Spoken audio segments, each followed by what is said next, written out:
दुख हरिजन नो निवेदन जो सुख निधि श्याम सहायता करजो तदपि गजन जे करे न भावे नहीं जाति को जाति कहावे नहीं जाति को जाति कहावे। ओम श्री स्वामिनारायणाय नमो नमः। श्री पूर्ण पुरुषोत्तमाय श्री घनश्यामाय श्री सहजानंद स्वामिने नमो नमः। जय स्वामिनारायण।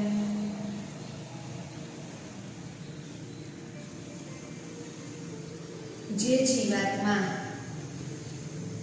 પોતાનું ભવિષ્ય ઉજ્જવળ બનાવી શકે તે જ સત્સંગની સુવાસ ફેલાવી શકે છે। એ જ જીવાત્મા સત્સંગ અર્થે કંઈક કરી શકે છે। એક માણસ કુકર્મી હતો, ફેર ફતો હતો, આમ તેમ આટા માર્યા કર્યો, પણ કંઈક કામ ધંધો ન કર્યો, કંઈક ભગવાનના ભજનની કમાણી ન કર્યો કે પૈસાની પણ કમાણી ન કર્યો, આમ તેમ આટા જ માર્યા કર્યો। સમય જતાં માંડ માંડ એનું સગપણ થયું છે, એનો સંબંધ થયો છે, પરણવા જવું છે, પણ કરે શું હવે ભાઈ? જીવનમાં કંઈ કર્યું જ નથી તો શું પહેરી ઓઢીને એ જાય?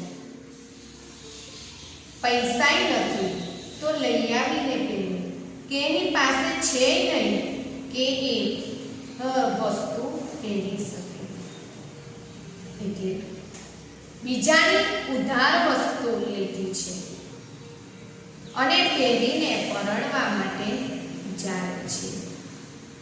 આ ભાઈ તો પરણવા ગયા છે, સાજણ માજણ બેઠું છે માંડવે અને ઠાઠ માઠ થઈ ગયા છે તૈયાર હાથો, ઢોલ તો ધબૂકવા લાગ્યા છે અને નારીઓ તો મંગળ ગીતો ગાય છે। આવું બધું જોઈને વરરાજા તો એવા ફૂલાય કે કેટલા બધા કિંમતી મેં દાગીના પહેર્યા છે કે મારો કેવો વટ પડે છે કે મારી કેવી પર્સનાલિટી પડે છે કે મારી કેવી શોભા દેખાય છે કે પણ ભાઈ તું જાણતો નથી કે આ તારા ઉધાર છે લીધેલા, તારા પોતાના નથી, આ ઉધાર છે, એ પાછા આપી દેવાના હોય કે કઈ ઘડીએ લઈ જાય એનું કઈ નક્કી નહીં। એમ માનસમાં થોડા ઝાઝા એ ભક્તમાં ગુણ આવી જાય એટલે એ ફૂલાઈને ફરે। આઈ એમ સમથિંગ, હું જ કંઈક છું, મારો જેવો કોઈ જ નથી, મારા જેવા કોઈનામાં ગુણ જ નથી, મારા જેવી સમજણ કોઈનામાં નથી કે મારા જેવી ભક્તિ કોઈ ન કરી શકે। આમ માણસ આની જેમ ફૂલાટો કરે છે, પણ આપણામાં જે કાંઈ ગુણ છે એ ઉધાર છે, એ ભગવાનના ભજન ભક્તિથી ભગવાને આપણને આપ્યા છે। ભગવાનને આપતા આવે છે એવું જ લેતા પણ આવડે છે, ભગવાનને આપતા આવડે છે એવું લેતા પણ આવડે છે, પણ જીવથી કાંઈ જ થાય નહીં। આ તો પૂર્ણ પુરુષોત્તમ નારાયણની કૃપાથી જ આપણને આ ગુણ મળતા હોય છે। એ કઈ જીવથી નથી મળતા, એ તો ભગવાનની આપણી ઉપર એની કૃપા થાય છે ત્યારે આપણને એ ગુણ મળતા હોય છે. આ હરિબળ ગીતામાં ગ્રંથમાં આજે નિષ્કુળાનંદ સ્વામી પણ આપણને વારંવાર વિચાર કરવા કે છે કે મારામાં જે ગુણ છે, ડાપણ છે, ચતુરાઈ છે, જે કાંઈ છે એ મારા ભગવાનને આપેલું છે, એ મારા ભગવાનનું દીધેલું છે, મારું એમાં કંઈ જ નથી. મારા ભગવાન મને આપે છે તે જ છે તે. એટલે આપણે ભગવાનનો આભાર માનવો જોઈએ કે આ જે કાંઈ છે. પણ ઘણા વ્યક્તિ પોતાનું બળ વાપરે છે, પોતાનું બળ રાખે છે કે અમે કેટલી મહેનત કરી ઊંઘ ઉજાગરા કરીને અમે આ પરીક્ષામાંથી પાસ થયા છે ને અમે આજે ડિગ્રી મેળવી છે, અમે વકીલ થયા છે, ડોક્ટર થયા, જજ થયા, એ બધું થયા એ અમે અમારી મહેનતે થયા, અમે કેટલી મહેનત કરી છે એટલે થયા. આવું પણ પોતાનું. ઘણા રાત દિવસ મહેનત કરી અને પૈસો ભેગો કરે, આજે ખાવાના સમયે ખાય ના, ઊંઘવાના સમયે ઊંઘે ના, પાણી ન પીવે અને 2-4 બંગલા, ગાડીઓ આલિશાન કરી લીધા હોય છે. તો ત્યારે માણસ એમ કહે છે અમે અમારી મહેનતે કર્યા છે, ભગવાનના દીધેલા નથી. અમે કેટલી મહેનત, કેટલી મુશ્કેલી, કેટલું દુઃખ વેઠ્યું ત્યારે આટલા બંગલા થયા. આ પોતાનું બળ. પોતાનું બળ કદાપી ન રાખવું. મહેનત કરો છો, મહેનતમાં સફળતા આપવા વાળું કોણ છે એ તો તમે વિચાર કરો. મહેનત કરો છો એમાં તમને શક્તિ આપવા વાળું, બળ આપવા વાળું, સ્વાસ્થ્ય ચલાવવા વાળું કોણ છે એ તો જુઓ. એ તો ભગવાનની દયા થાય ત્યારે. ઘણા મહેનત કરતા કરતા જો ભગવાનનો રાજીપો ન હોય તો એ મહેનત કરે છે છતાં પણ મહિનાના અંતે તૂટો ને તૂટો જ થઈ જાય છે. મહિનાના અંતે તો કેમ 5 દિવસ કાઢવા એને એ ખબર નથી. પણ ભગવાન દયા કરે છે આપણે તો આ એક નિમિત્ત માત્ર છે. કર્યું તો ધણીનું જ થાય, ધાર્યું ધણીનું જ થાય, આપણું ન થાય અને થવાનું પણ નથી, થતુંય નથી ને ભવિષ્યમાં થવાનું પણ નથી. આ વર્તમાન કાળમાં પણ થઈ શકતું નથી. પણ ઘણાને પોતાનું બળ જ હોય છે. આપણે થોડા દિવસ પહેલા જ એક ખેડૂત બાપાની વાત આપણે કરી હતી, યાદ હોય તો, કે ઘઉં થયા તડકે પોતે કર્યા છે, મારી મહેનતે થયા છે એવું કીધું એટલે ભગવાને તરત જ એને ગેરું લાવ્યું. ગેરું આવી ગયું એટલે થયેલા ઘઉં પણ ભગવાને હાથમાંથી આવેલો માલ પણ છટકાવી દીધો. એ ભગવાન. પણ મહારાજે કર્યા, મેં કાંઈ જ નથી કર્યું ને જે કરું છું એ ભગવાન કરાવે છે એટલે કરું છું, નિકન મારાથી એ પણ ન થાય ને જે કાંઈ આવી રહ્યું છે એમની દયા અને કૃપાથી આવે છે. પછી માણસ પોતાનું બળ રાખે છે. આ કાળા તળાવના રવજીભાઈ હતા, એ પોતાનું દુઃખ રાખતા હતા અને પોતાનું બળ રાખતા હતા તો દુઃખી થઈ ગયા. એવા જ આ શેખજી હતા, એ પણ પોતાનું બળ રાખવા ગયા તો એ પણ દુઃખી થઈ ગયા. વડોદરામાં સયાજી રાવના પોલીસ ખાતામાં એક અધિકારી તરીકે હતા. સિંધ દેશના એક મુસ્લિમ એ જ શેખજી હતા. એ શેખજી સંતનો સમાગમ કર્યો છે, સંતનો યોગ થયો એટલે એકદમ પાક્કા સત્સંગી થઈ ગયા છે. ભગવાનના અનન્ય એકાંતિક એવા એક ભક્ત થઈ ગયા છે. એક વખત એ ગઢપુર ગયા છે, શ્રીજી મહારાજના દર્શન કર્યા છે અને દંડવત પ્રણામ કર્યા છે. હાથ જોડીને શ્રીજી મહારાજને કહે છે, અખંડ તમારી સેવામાં મને રાખો, તમારી સેવામાં મને રાખો. મારે તમારી સેવામાં રહેવું છે. હવે મારે સંસારમાં જવું જ નથી. સંસાર મને ઝેર જેવો લાગે છે. મારે સંસારમાં નથી જવું. તમારી સેવામાં રાખો. એટલે ભગવાને એમના પાર્ષદ બનાવ્યા છે. પાર્ષદ બનાવ્યા છે. પણ જીવને હજુ એમ થાય કે બ્રહ્મરૂપ બની અને ભગવાન મને કંઈક એવું ઐશ્વર્ય આપે, કે ભગવાન મને ઐશ્વર્ય આપે અને એમની સેવા કરું અને બધે જ એમનો સત્સંગ હું કરાવવા માટે જાઉં કે એમ આજે એને એવા વિચારો આવ્યા કરે છે. એટલે ભગવાન તો અંતર્યામી છે. આપણે આનંદના એક બ્રાહ્મણની વાત કરી હતી હમણાં, થોડો સમય જ થયો છે, કે ભગવાને સભામાં બ્રાહ્મણને કહ્યું હતું કે તમે આજે તમારા મિત્રનું મૃત્યુ કર્યું છે, મારી નાખ્યું છે, બ્રહ્મહત્યા. આ ભગવાન જાણીને એમ આ શેખજીને અંતરમાં એમ થયા કરે છે કે ભગવાન મને કંઈક એવું ઐશ્વર્ય આપે તો હું આજે બધે સત્સંગ કરાવવા માટે જાઉં. કચ્છ, ગુજરાત, ઝાલાવાડ, મારવાડ, બધા સિંધ જેવા દેશમાં કાંઈ સત્સંગ નથી, તો હું સત્સંગ કરાવવા માટે જાઉં. ભગવાન તો અંતર્યામી છે. મહારાજે જાણી લીધું. હે શેખ ભગત, તમે શું વિચાર કરો છો કે મહારાજ કાંઈક ઐશ્વર્ય આપો.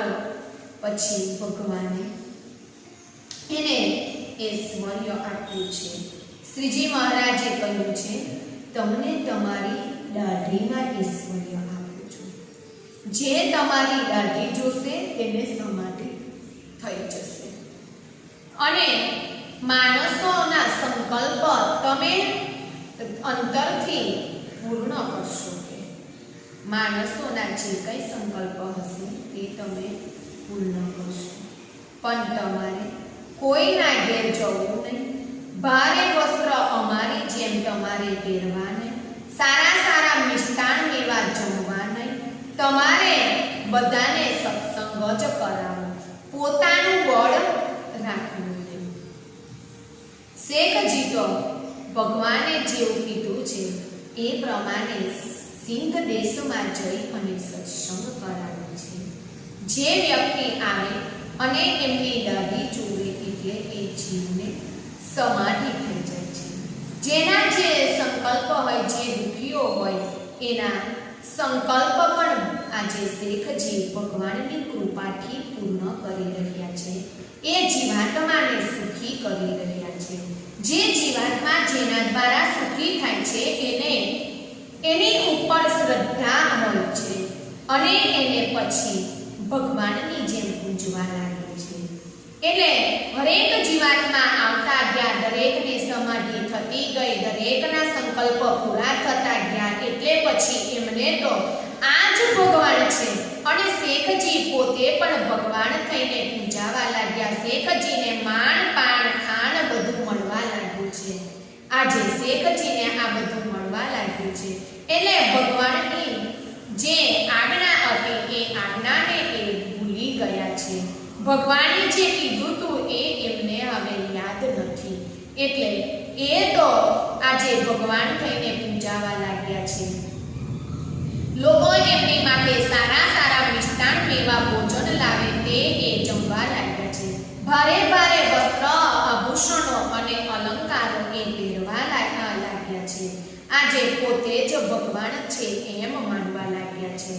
પણ મહારાજને આજે ખબર પડી ગઈ છે કે આ જીવ હવે ભારે ભારે વસ્તુઓ અને અલંકારને બધું પહેરવા લાગ્યો છે અને પોતાનું બળ રાખવા જાય છે.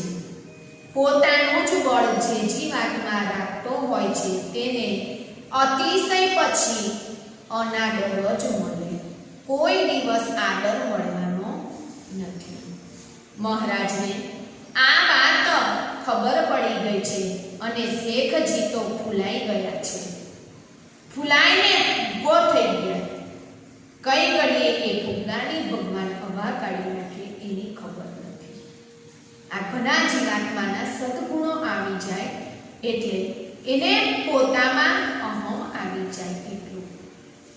આજે કઈક તમને માને છે એ ભગવાનને સંતને હોઈને માને છે, પણ જીવાત્માને એમ સમજે જાય કે મેં મારી જાતે આ બધી લાયકાત કેળવી છે, પણ એ હોતું નથી. એ ભગવાનનું બળ હોય તો જ આપણામાં એ લાયકાત મળે છે. જો ભગવાનનું ન હોય તો ન મળે.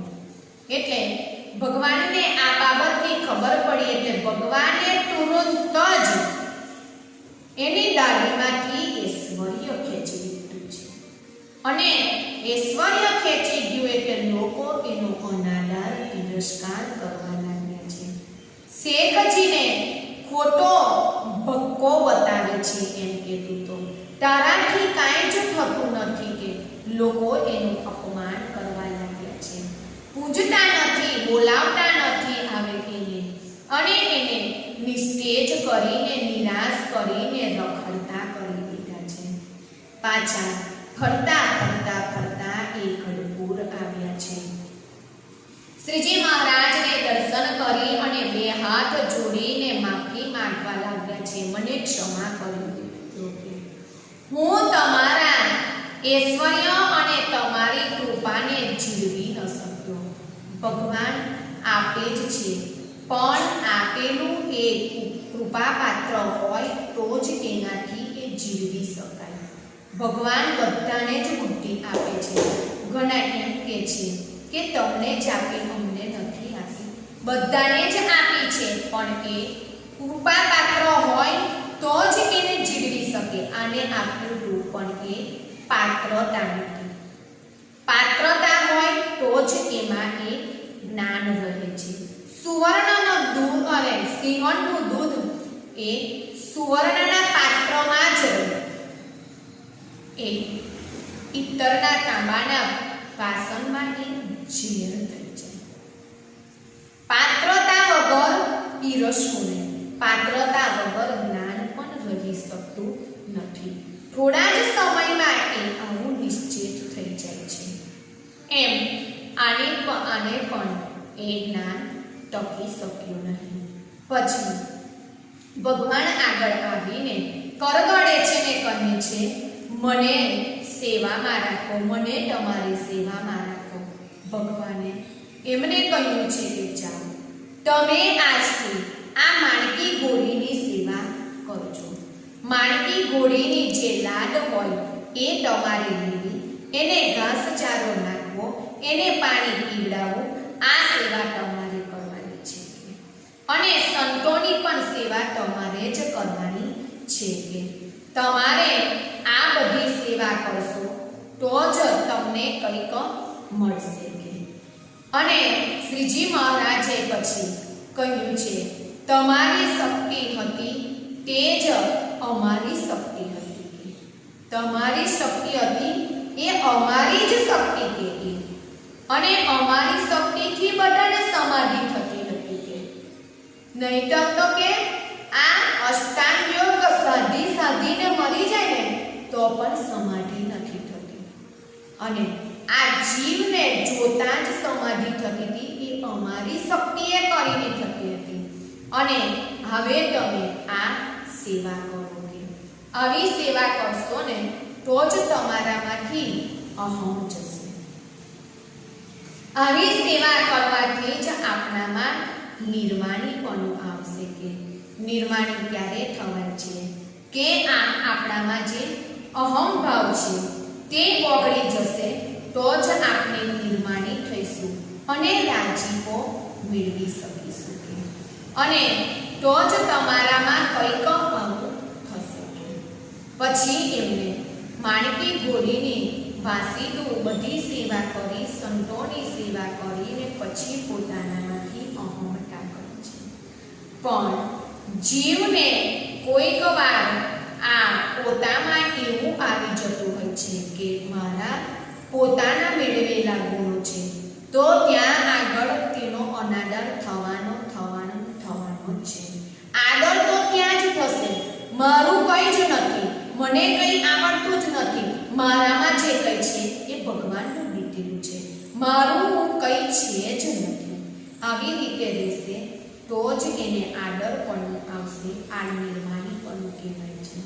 શેષ કથાને આપણે આવતીકાલે શ્રવણ કરીશું. સહજાનંદ સ્વામી મહારાજની જય.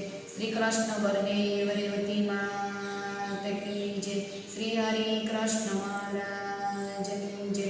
શ્રીપતિ શ્રીધરમ સર્વદેવેશ્વરમ ભક્તિધર્માત્મજં વાસુદેવમ હરે માધવમ કેશવમ કામદમ કારણં શ્રી સ્વામિનારાયણમ નીલકંઠં ભજે.